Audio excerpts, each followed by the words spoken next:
Bonjour à tous.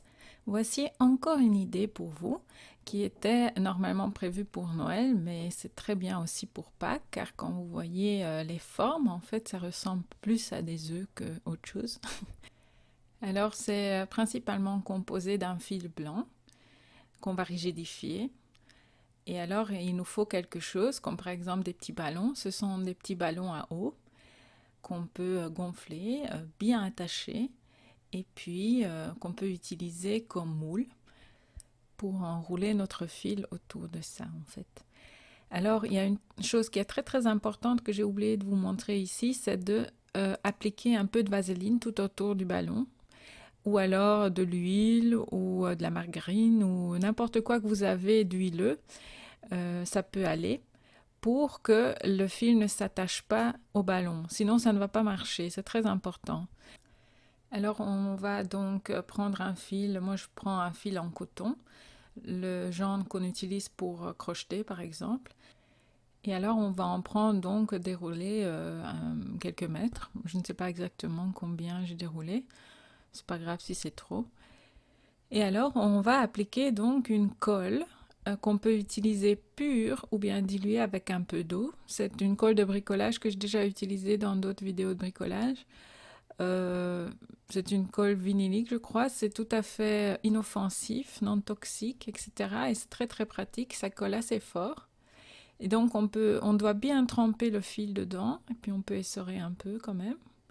Et puis on va ensuite enrouler ce fil autour du ballon. Alors ce n'est pas facile du tout au début, surtout quand vous avez de la vaseline autour parce que ça glisse et voilà, le ballon a envie de s'en aller tout le temps.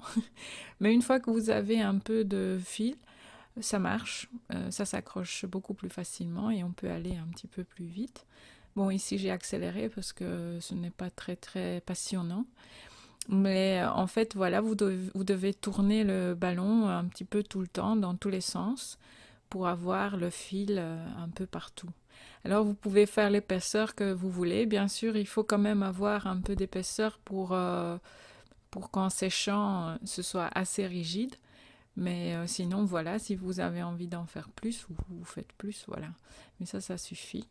Alors, simplement, vous faites attention, j'ai mis un petit point de colle à la fin du fil, au bout du fil, pour que ça s'attache bien. Et alors, ici, cet exemplaire a attendu au moins une semaine ou deux pour que je vous montre comment ôter le ballon.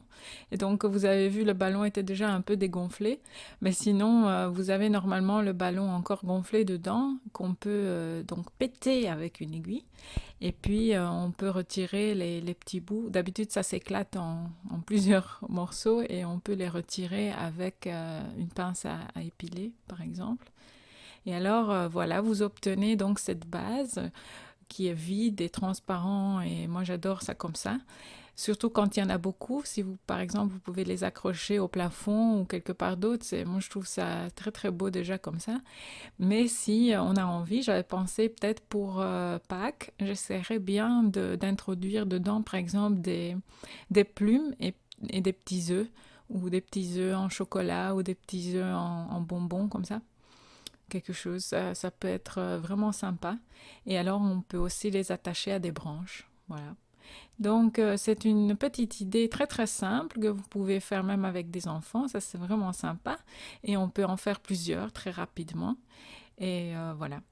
Donc, j'espère que vous avez aimé cette idée et qu'on se verra très bientôt pour de nouvelles aventures. Ciao!